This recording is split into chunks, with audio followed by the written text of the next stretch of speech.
Happy Thursday, boys and girls. My name is Jeffery Scott Mitchell. Happy NFL Kickoff Day. The first game of the National Football League's 2024 season is today. It will feature the Kansas City Chiefs, defending champions, and the Baltimore Ravens, are the Pittsburgh Steelers' arch rival from the AFC North. A team that Steeler fans have grown to hate. And I use the word hate in a literal sense. The game kicks off at 5 p.m. Pacific time, which will be right in the middle of my lunch. I usually don't like to be distracted during work with such things. And in fact, if it was a Steeler game, I would either not watch it and then catch the replay, which is probably very not likely that I would do that, or I would take the time off, or I wouldn't work. I can't work during the Steeler games. Now, there's been games during the season where the importance of them may be, and I would have it on during work, like maybe the first, couple hours of it or something like that. Or I felt that, I can have a Steeler game on and, that's the most crucial of games. It may be games that the Steelers should do well in and should, handle their business to where I shouldn't have to be sweating over it, which is never the case, because the Steelers always seem to play to the level of their opponent. And every game is close, it seems, no matter what. Even if Pittsburgh was to go up 21-0, it ain't over. They'll give it back. They always give it back. But today we'll see how it goes. Also today, since I don't have YouTube TV anymore, I'll be relying on over-the-air television to get this game, or it'll be on Peacock. I do pay for Peacock, and I do pay for Paramount Plus. Those are the CBS and NBC affiliates, or CBS and NBC feeds, or whatever, conglomerate, whatever you want to call it. The only one I don't have is ABC. And ABC, I have to pick up over the air with an antenna. And I bought an antenna. I bought, a cheap one a long time ago from a 99-cent store. It did what it's supposed to do. But it wasn't picking up Channel 7. So I went ahead and I spent some money, and I got a little better one for I didn't spend the money. I spent like $13 or so. I got one that had an amplifier on it and blah, blah, blah. And it won't pick up Channel 7. So I said, all right, go ahead. Went ahead and found one that was like $56 or whatever. I'm just spending the money. And I'll take it. It timed out already, just like it did yesterday. It did a quick timeout, and I got the screen turned down. So we'll see if this can even work in the summertime anymore. My God. Anyway. So I spent $56 and I got like a quote unquote a better upgraded digital antenna. They say it's supposed to be better, but I just might be spending more money, make myself feel better. And the people manufacturers probably know it's the same. Just like I think 99-cent store Windex, 99-cent store glass cleaner does the same job as that super expensive 409 stuff that you can buy for like $6.99 a bottle. I think I use that 99-cent glass cleaner to do the same stuff that Mr. Clean and Top Job and 409 and Fantastic and all that really expensive spray cleaner does. I think they're the same. You just feel better by spending more money. And there's value in that. There's value in spending more money and feeling better about it, even though there's really no difference between the two products. It makes you feel better, and you pay for that. We pay for a lot of entertainment. We pay for a lot of things just for our feelings and how we feel about it and how we want to feel. So why not products? Why not overpay for products just to give yourself a sense of confidence? Anyway, so I still got it sitting in the box. Got home from work yesterday. I was kind of tired, so I didn't bust it out. But anyway, NFL season. It looked like the Steelers game Sunday. It's going to be on Fox TV. I'm going to have to use the over-the-air antenna. Get channel 11 here in LA. Because it looks like I got an NFL Sunday ticket. Because, thank the Lord in the universe, I'm still getting it at student discount. Paid $209 for an NFL Sunday ticket. It's a $400 package. And the reason I had to pay $200 instead of $100 is because I don't have a subscription to YouTube TV, which is $72 a month. Because I canceled YouTube TV and I seem to be getting on without it. I seem to be getting on without YouTube TV. And that's probably because my so-called affair, love, addiction, or love entanglement, or whatever you want to call it, love relationship with live TV and CNN has ended. I just got to the point where I just wasn't watching CNN no more. It just didn't do anything for me. I didn't like where they were coming from, the rhetoric, and then I would end up watching Fox more. For whatever reason, I just would end up watching Fox more and forget MSNBC. No, that's just flat out political. You know, we're going that way. No doubt. Not even trying to hide it. Not that Fox is trying to hide it, but there's something about Fox. It's probably something I have against the left and liberals. Let's just put it that way. But anyway, once I get over that thing, I was able to cancel YouTube TV and just get my news from different sources, YouTube, news channel, Fire Stick, blah, blah, blah, blah. Anyway, so now I'm working out digital antenna and NFL Sunday ticket with Amazon, show some games. I think Netflix has an NFL game this season.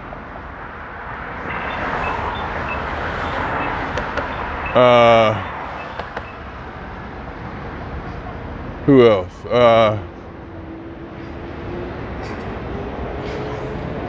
I forget, NFL Prime ticket. I got that, and I got NFL Plus too, which is not NFL Prime ticket.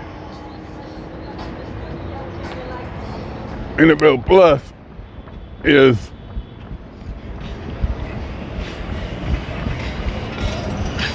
something different, and it's not an NFL Sunday ticket. It's cheaper, and I got it so that I can watch the preseason games. It's only like $50 for the whole season. And it also has replays. I can get the coaches all 22 and watch replays of all the games. But the app is terrible.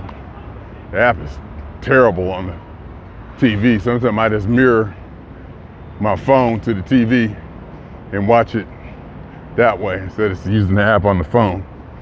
App on the TV. Might be because I got too much on that Fire Stick. I might need to take some stuff off that Fire Stick, free up some memory, free up some space. I always wonder why they don't make a more powerful Fire Stick or more powerful Amazon TV.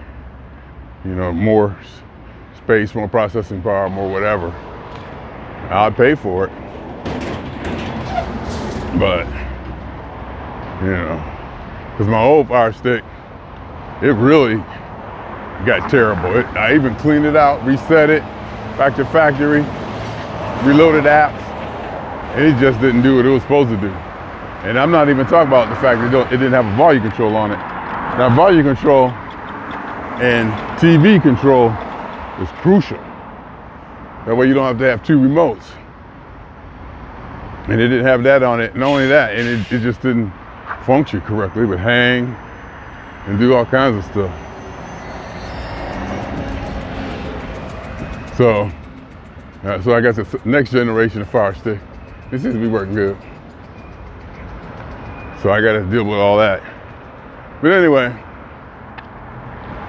that's my NFL situation. Should I talk about the Pittsburgh Steelers now? Should I talk about the Pittsburgh Steelers? I think I shall. All right, so we're starting the season off. We got a new offensive coordinator. I really have to start there. We got a new offensive coordinator. We blamed a lot of our problems on the offense last year, which may be rightfully so. And we wanted to blame it on Matt Canada, who was our offensive coordinator that Mike Tomlin picked, who just didn't seem to be able to get things going for whatever reason. And then by the time, and then it just got to a point where people just dumping on him so much that that became the narrative, and it was hard to see anything else. We also got rid of our number one pick from a couple years ago, Kenny Pickett. We drafted him to be heir apparent quarterback, our starting quarterback for the next 20 years. He failed miserably. And a lot of people say it might be because of Matt Canada. It might be because of that. This or that. We had Mitchell Trubisky from Chicago, who was an established starter, had one good year. It was like the second pick of the draft when he came out, so he was highly talented. But he was a bust too. He was such a bust, he got benched and thrown out of town. Tom, he played a game that was so bad that I'm sitting there watching it. And when he got yanked, I was like, whoop, that's it for Trubisky. We'll never see him play in a Steeler uniform again. And sure enough, he was gone. Mason Rudolph came in, somebody who I championed for a long time, who I thought got mistreated. Of course, he didn't play well when he had an opportunity to. It could have been the offensive line, it could have been the scheme or whatever. But I've always thought Mason Rudolph looks like a stereotypical kind of quarterback that I like, tall, staying in the pocket. He got a chance, made the team look really good for 3 games, got us into the playoffs. And think about Mason Rudolph, it still stands out in my mind, is to see a Steeler quarterback stand in the pocket, stand tall in the pocket with everything going on around him, stand there and deliver a throw, not take off and run, which I'm kind of skipping forward, is something that they say Russell Wilson and Justin Fields do. Russell Wilson and Justin Fields are the 2 new quarterbacks that the Pittsburgh Steelers picked up in the offseason. They both have played before, they both have a reputation or a career or a resume. Russell Wilson been to a Super Bowl champion. He's proven he's possible All-Pro. Hall of Fame member towards the end of his career. Had a bad couple seasons in Denver, where Denver traded everything in their mama to get him. He got there and he got paid. Russell Wilson got paid. He got paid so much that he's still getting like $40 million from that team. He don't even play with him anymore. And with guaranteed money, I think he's still getting like $40 million or $89 million from Denver, and we're only paying him like $1 million. We're only paying like $1 million for this season, and Denver still got to pay him 89 or 40, whatever millions of dollars. At least 40. And we get him. And of course, next year, same way with Justin Fields, we got Justin Fields on a minimum deal from Chicago. Chicago ran him out of town. And Chicago traded him, and Chicago went and got the number 1 pick, Caleb Williams from USC. So they're really high on that. He's supposed to be like this next Superman quarterback. So they're really high on him. And Denver basically paid to get rid of Russell Wilson. And people saying, well, if they're doing that, Pittsburgh, what you think you get? So we'll see how that's going to work out. But Mason Rudolph came in the last 3 games of last season and did really good. I really did like Mason Rudolph. I really did like Mason Rudolph. The only thing I didn't like about Mason Rudolph was his interview skills. Just not enough bravado, not making eye contact, just really so soft-spoken and shy and irritating. You just want to smack him in his face and say, speak up, But I've heard, and I've heard a commentator or something make a comment that Mason Rudolph in the huddle has command. You know, in the huddle, he does what he's supposed to do as a quarterback, the leader on the team. You know, when it comes down to that, he does good. Maybe he's just soft-spoken when it comes to interviews. But either way, I still would like to see a personality.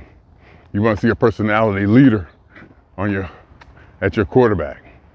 You know, so when you turn on the TV, you see a leader with bravado and, you know, going someplace and motivating and, you know, something that's guiding or inspirational. And I don't know if Russell Wilson can be that person. They say Cam Hayward, our longtime defensive starter, is supposed to be that person, but he seems kind of goofy sometimes and happy. You know, it's not like a Tom Brady. You just ain't gonna mess with Mr. Brady. You just ain't gonna mess with Brady and Belichick. And I'm gonna cut again to another part. If the Steelers continue to make the mistakes that they've been making, that I've seen them make for the last so years, after changing offensive coordinators, after changing quarterbacks, after so many changes, if they still continue to make the same mistakes, and I think they're disciplinary mistakes, fundamental mistakes, core fundamental mistakes, I think that goes to Tomlin. I think you're going to have to put that on Tomlin. Now, it's one thing if they come out, you know, they just don't play good or this or that, you know, where it's just like it just didn't work. But if you see a consistency in the behaviors and the tendencies of the team that's been going on all these years, you know, it's almost like a lack of discipline. I think it's a lack of fear of the coach, you know, because there's a lot of stuff that Pittsburgh does, a lot of mistakes, you know, and tactics and fundamentals that you don't see a Bill Belichick or a Tom Brady team do, or a Kansas City team do. You just don't see these teams do that. And I don't think it has anything to do with skill or talent. That's just discipline and mental thing. You know, you should be able to just line up and know where you're supposed to line up and not jump off sides and remember the plays and have a scheme that's sophisticated and complicated enough to fool defenses, where defenses ain't out there calling out your play when you come up to the line of scrimmage. Now, we got a real offensive coordinator who should be able to at least get away from that. And even though Arthur Smith is known for, you know, 3 yards in a cloud of dust type football, strong running game, you know, not too much on the passing game, you know, not stretching it downfield. Well, he probably stretch it downfield, but, you know, more of a Pittsburgh Steelers type, 3 yards in a cloud of dust, just bang them and, you know, run. And, you know, the running backs and hard hitting and hit them harder. And like Tomlin's solution to fix a situation last year was to practice harder. I'm like, dude, this is the 2020s. It's sophistication. It's not about hitting harder. You ain't gonna never be able to hit harder than the next team. It's parity. It's too much talent. It's too evenly spread. Pittsburgh Steelers football probably started with Mean Joe Green. When Mean Joe Green came in, they had never seen a specimen like him before. He was this big, agile, black, and just a monster. They had never seen anything like that before. And Pittsburgh went out and drafted a bunch of them, and they dominated. Now everybody got Mean Joe Greens. In fact, when Mean Joe Green came in as a defensive tackle, whatever, he made, quote unquote, the biggest man on the team. Now we got running backs bigger than he was. So, I mean, the whole game has changed. The talent pool has been upgraded massively. So you're not gonna run over teams every week like you did in the past. You gotta be more sophisticated. You gotta outthink them. You gotta at least distract them so that they don't at least know all your plays. And I'm already starting on Tomlin. I'm already starting on the head coach. I love Tomlin. I love hearing him talk. Well, at least I used to. Now it's starting to get old. His little cliches and things to say. I love the style in which he talks, though. That'll never go away. The straightness, the clarity in which he talks. Well, he talks in clarity, but he'll also, in using clarity, he'll not answer a question still. He'll be very clear in using his words and execution that he's not answering that question without saying it. You know, he's a straight talker. He has a lot of cliches. you know, and it's just good to hear them talk. But that's getting old. You know, that's starting to get old. Where I'm starting to, that style is starting to, okay, Tom, we get it. You know, you're a good speaker. You're a preacher even. Probably a preacher. It's almost like you're literally a preacher. And my team is like super religious, Christian, heavily Christian religious team. My God, and that don't bother me. And I don't mind if them boys have something to believe in, them young kids. And that don't bother me at all. In fact, they said they had after one of the preseason games, they had a prayer circle after the game. It was like the biggest in NFL history. Pittsburgh, the other team. It was like, we ain't never seen this many people in the prayer circle ever in the history of football. So that's where, you know, and Tomlin wears his cross and they talk about God and this and that, and, you know, whatever. I do believe that kind of religious belief and that faith does make for a good football player. I do. I really do. I think that grit, that determination, that base, deeply foundational, deep inherent belief in fear of God that you're taught, you know, from when you first come out of the womb, have that instilled in you, and you use that as something, especially for these young boys coming out, young, rich, you know, huge monsters who've been spoiled and gotten everything they wanted all their life because of this purity in sports athleticism. You know, they're just spoiled, they're just not used to this, not used to that, used to having things bent for them. And, you know, maybe rightfully so. Some of these boys can actually carry a community just based on their earning potential and just who they are, just being, you know, a player. They could probably support a whole community and be an inspiration for other people and just, you know, well worth it to protect them. That's what I'm saying, it's well worth it to protect them. Like where they say, even the gang members sometimes I say, you know, leave him alone. You know, he ain't in this game. You know, dope dealers or whatever, dope men or whatever. You're like, leave him alone, he ain't in this game, he a football player. You know, that's so-and-so, you know. He all right, don't get him caught up in this.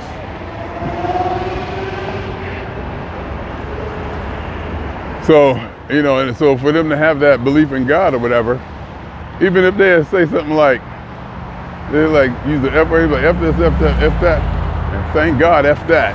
you're like F him, F that, shit, damn, whatever, and thank God in the same sentence, in the same breath. You know, I'm just like, I don't care. Do what you got to do to keep your ass out of jail and on the field. Have your belief, your fear. You know, have something to pray to. I've got no problem with that.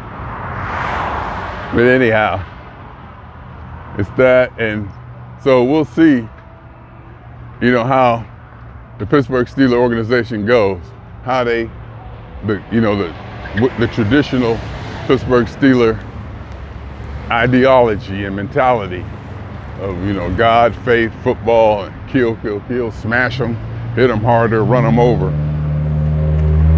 versus something that I see like in Kansas City that's sophisticated, more cerebral, you know, just a smarter game, you know, less physical, more cerebral game. So we'll see. And I'm concerned if I start seeing the same stuff from last year, and we did see it in the preseason, people just offside and fumble in the snap and stuff like that, the fundamentals. Love the Patriots. Patriots used to beat us every year, but goddamn, that team, they played football like I think it should have been played. Belichick and Brady, my God, it was just beautiful to watch. And their thing was just do your job. Just do your job.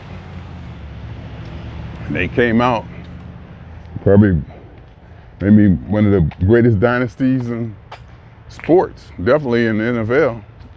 Tom Brady got more championships on different teams and everything. He went to the Tampa Bay Buccaneers have won a Super Bowl. They're just telling Belichick, I can do it without you, buddy.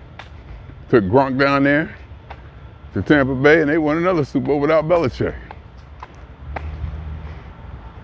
I mean, so, you know, it's definitely a combination of them two.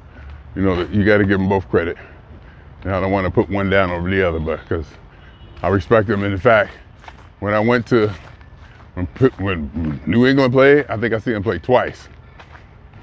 I think the opening game, Pittsburgh played New England. Might have been the first game of the season. I flew to New England and saw the game. I've been to Foxborough. I've been to Patriot Stadium, Gillette Stadium, whatever. I was there. I've seen it.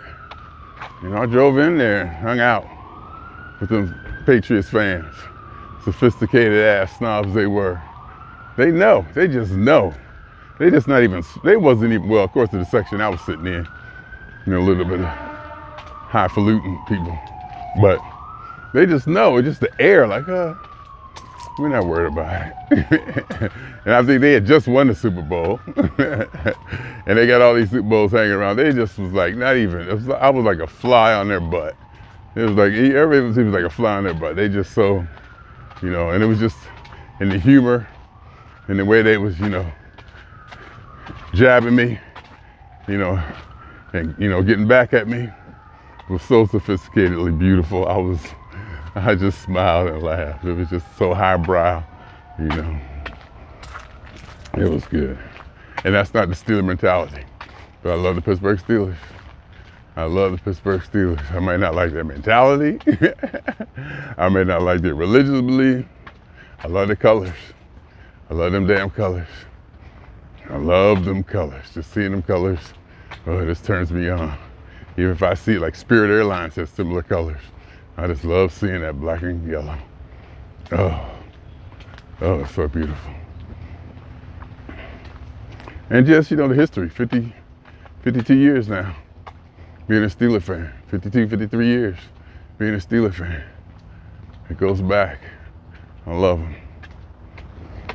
And our receivers, our wide receivers, there was talk that we was gonna get Brandon Ayuk. Brandon Ayuk is like a really super duper high level receiver. Somebody that the Pittsburgh Steelers really don't usually have on our team. We don't have those highfalutin players, you know, superstars. You pay somebody. We breed them and we get them young and we develop them. Then when they become those kind of players, we ship them off and send them to, they get traded to another team. We're not like one of those go out and, you know, spend $80 on a Stephon Diggs or, you know, a Tyreek Hill. You know, put a lot of money in a player and have them come in and blah, blah, blah. That's not, you know, that's not Steeler football, and I agree with that. I agree with that. In fact, Brandon Ayuk might have been a little bit too highbrow for the Steelers anyway, no matter how great of a talent he was. And we may need a second wide receiver from George Pickens, because now with, you know, nobody else is a threat for George Pickens, who is a monster. He's a freak of nature. If he keeps his head on straight and gets the right opportunities, he will be like another Randy Moss or something like that. Or another Iron, what's the dude's name? The dude for Detroit, Calvin Thomas. I never got up on him, Megatron or whatever he was, but every time I look up, he's getting accolades like he's a really great receiver, but I never was able to follow him. I never, you know, got caught up on him, but he's supposed to be another great, tall, superstar receiver anyway. So we'll see if, you know, in the Arthur Smith offense is supposed to be about tight ends. Again, tight ends running the ball, you know, 3 yards of cloud of dust, none of that, you know, throwing downfield, across the middle, like that high, fast action Kansas City style football that I think is the most beautiful thing in the world. Andy Reid, Mahomes, Kelsey type thing they got going on down there. It's just beautiful to watch. They just come out, it's just beautiful to watch. San Francisco too, sophisticated offenses, discipline, people smart. And one thing that I'm gonna do a really long sidetrack here. But there are 2 states in the United States that require religious teachings or something like that in the classroom. It was like Louisiana and Mississippi. And those 2 states are ranked like last, 47th and 44th or something in education in the United States. So it almost fits that, faith, basically faith means belief in something for which there's no evidence. So faith is definitely not scientific. Faith, you go on your gut, but faith gets in you. And faith can make you do magical stuff. I don't know if math can. I know faith will have you climbing a mountain and jumping over rivers. Belief and faith will make you more powerful, more stronger, and you believe in this. This is, the core of our being. And that does sit well with Pittsburgh Steelers type football. Run them over, smash them. We're bigger, stronger than them. Math and necessarily the scientific method ain't gonna motivate you to that degree. So it kind of fits with the education, and but I listened to Russell Wilson talk, and he talks more sophisticated. Najee Harris too. Najee Harris comes from San Francisco. So he came out of San Francisco, Oakland area, where they may or may not be all that religious, more woke, more sophisticated in their thinking and ideologies. I used to hear him talk when he was, a rookie. I was like, oh boy, he kind of highbrow for a Steeler. Russell Wilson too, always saying the right thing, knowing how to say it, how to put it, very congenial, just a really good speaker, a command of the podium, that whole thing. It just don't seem like Steelers, too sophisticated to be Steeler football, but we'll see. We'll see. And Justin Fields, just a young talent who doesn't seem to be able to catch on to the fundamentals of what an NFL quarterback is supposed to be. NFL quarterback is supposed to be a point guard, not a shooting guard. He's supposed to be a distributor. Get the team going, get a leader, get everybody involved. Justin Fields goes back maybe 7 times out of 10, he's thinking about running. Anything happen, he's used to getting out of there. He has so much athleticism, he'll just get out of there and just take off running. And maybe, get the yards needed. Maybe, break one 20, 30 yards. Spectacular play. But that takes the rest of the team out of the game. If a point guard, shooting guard comes down and they stand around watching Kobe score all the points, they just kind of slowly, their juices and their adrenaline is slowly taken out of the game. And sometimes it's hard to kick it back in when it's time to. And especially over a season, over a bunch of games, they get so used to watching a quarterback or Kobe or somebody do all their heroics. When it's time for them to step up, they're not prepared and they're not ready. So that I kind of worry about with Justin Fields, just being young. They talk about his accuracy, his decision making. And that's why he's on the bench behind Russell Wilson, the more seasoned quarterback, who also has been known to run out of the pocket too early, run himself into trouble like Kenny Pickett used to. Kenny Pickett used to just turn around and go back there, and there's a pocket there before the pocket even just a little bit collapsed. He'd turn around and run right into a sack or just, in the play. The thing I love about Mason Rudolph, again, I'll say it again because it was just so beautiful to see him stand there in that pocket, him stand there and deliver the ball. It was just good to see a strong, stoic, or whatever quarterback just stand there and get it done because he was tall. Russell Wilson ain't that tall. He may or may not be able to see over the defensive linemen, so he may need to scramble and run around a little bit to get a view downfield. But we'll see. Notice I haven't talked about the running backs. The running backs are solid. I haven't talked about the defense. The defense is solid. Well, defense is fairly solid. We probably got some concerns about our secondary, but we got a bunch of secondary players back there that should be okay. We got a couple of really good ones. Minka Fitzpatrick and Joey Porter at least. We got Cam Sutton who's suspended, but he'll be coming back. But You know, he just got people back there helping out the young kids. We got a very strong pass rush defensive line and edge rushers, linebackers. We got Patrick Queen, the linebacker. So the defense is Tomlin. Tomlin's a defensive player. Tomlin's a defensive coach. So the defense, I don't even worry about it. I just rely on the defense. I mean, not rely, but I rest assured the defense is going to be ready. It's the offense. And when I say about the offense has to be ready, what happens to the defense is, if the offense gets the ball and they're 3 and out the whole game, and the defense is on the field so much, towards the end of the game, they're tired. I've seen TJ Watt come off the field just huffing and puffing. My God. I've seen TJ Watt, the ex-defensive player of the year, probably should have been defensive player of the year last year, come off the field just like with his head thrown back and just chest out, just breathing so hard. Like he left everything out there. And they come here, sit down, defense, offense will get on the field, 3 and out. Defense right back on the field again. That takes a toll. And that's how the offense needs to have some consistency to where they hold the ball, let the defense get some rest, for crying out loud. All that ties together. All that ties together. And I was made a quick leap in my head, but all that ties back to Tomlin. And I was thinking, when I thought that I've probably been out for Tomlin's job for a while now. I think something deeply fundamental needs to change.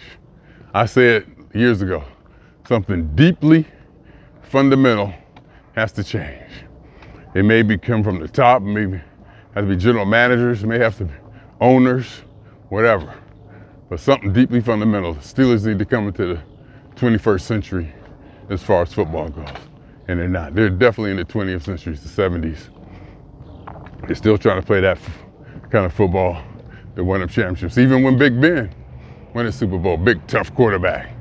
You know, they can stand there, throw people off of them. Can't do that so much anymore. Definitely, especially about rule changes, because if you're in the grass, they'll call you down. There's a lot of stuff that Ben was able to have people hanging all on him and still get the job done because he was so big. They'll call him down now. And let alone the talent has even improved since Ben's 20 years, have gone by since he's been there, been retired for a couple years now. Even the talent now is so much better. The edge rushers, people coming after him. These are like freaks of nature. They're like monsters, sophisticated monsters who just do what they do so well that it's, the talent is just grown to something magnificent. And not that the quarterbacks haven't, because the quarterbacks have evolved in different ways too, like Justin Fields. You got quarterbacks who could run and throw now. Quarterbacks Lamar Jackson, fastest man on the team, best athlete on the team. It's just fun to watch. But with Lamar Jackson, I don't think he has what it takes to take a team to a Super Bowl. I don't think he has that leadership skill, the communication skills, that rapport to be a leader. Because every Super Bowl team, there's going to be a hill that they're going to have to fight to get over. There's going to be hills that they don't get over. There's going to have to be battles they're going to have to regroup from. And I don't see Lamar Jackson being that type of leader. I don't even think he's articulate enough to be that leader. The speaking skills, communication skills, to take over a team and say, look, damn it, I just don't. It's where he comes from, it's who he is. Even the way he wears his hair. My God. I mean, images, everything, people. I didn't want to believe it for a long time. I used to think, hey, I should be able to wear these raggedy clothes, this or that, and still get the same respect, but you don't. You should be able to, but you don't. Appearance is everything. Your rapport, your appeal, how people look at you, what they think of you, it all translate into how if they follow you or if they're going to believe in you or not. And I don't think Lamar Jackson has it. And I'm not sure if we have that on our football team either. And Tomlin, I think, could be that, but he's not a player. You need a player on the field that can walk up to a player and smack him in their face or catch him catch him, off work or whatever, get up in them. You need that peer pressure, that leader, that ain't afraid to go up to somebody's locker, where the coach probably shouldn't do that. And also, I think Tomlin is a player's coach. Everybody likes him. I think he's fair and probably predictable to a point. And, I don't think players fear him like they would fear Belichick or a Lombardi. And I believe fear plays a lot into this. Maybe people say it's the 21st century. It shouldn't be that way. But we're talking about boys. We're still talking about young boys, barely 21 years old. Again, monster freaks of nature, spoiled to death. I mean, these dudes are huge too, big giant. The mentalities they have to play the game of football. To destroy and kill and to smash and to put their bodies through what it does and to hit and to be hit. Violence, the violence of football. These are specimens, people. These are specimens. And they're young, and they're not all mentally stable. And I don't mean that they have, problems mentally.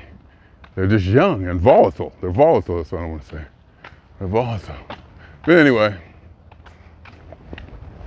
that's what I got to say about my Steelers. Tight end, we're good.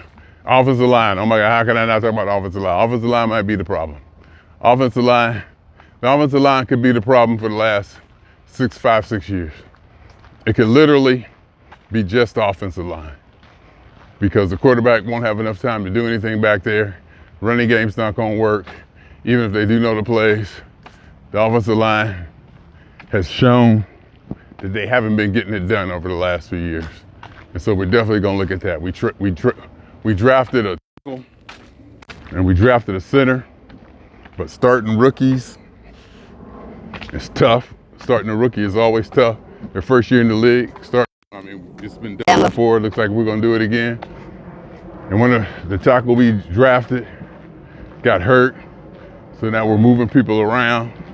And I'm watching my podcast, and they're telling me, I'm hearing, the critique of our offensive linemen, and some of them are just consistent in saying that this one isn't that good, this one isn't that good. And you start to pick up Spirit Airlines, and you start to pick up, what their overall consensus is about the quality or the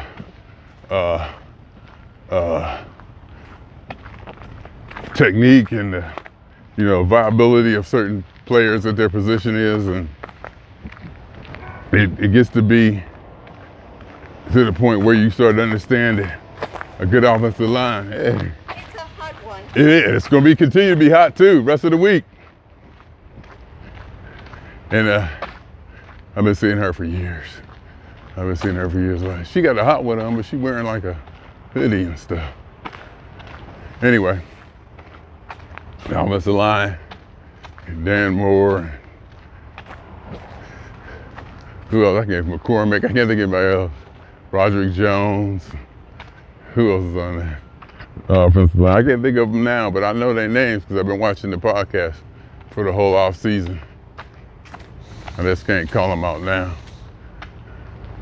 But we'll see. Come Sunday, 10 o'clock. Can't wait. Well, I can't wait. It's Thursday now. I want to enjoy this time. Anticipation. Watch the first game. Tonight, I'll probably have it on. Let's just face it, I'll have it on TV. Can't watch it on my computer, I don't think. Might be a way that I can, but I don't think there is. But we'll see. We'll see, maybe an NFL app or something. But if it's on local TV, it's usually not on the apps or anything. So I'll hook my antenna up. I think I was getting channel 11. Okay. So, we'll see. We'll see. All hail the Pittsburgh Steelers. There should be no other. I love the Pittsburgh Steelers. Getting ready for another NFL season. I love the NFL also. Getting ready to do it one more again. Getting ready to do it one more again. Swinging on 2 times.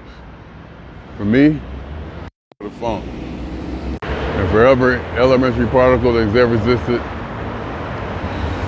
in any atom, in this or in any universe that ever was, is, or will be. Totality of it all. Theory of universe. Hypothesis of all as one. My name is Jeffery.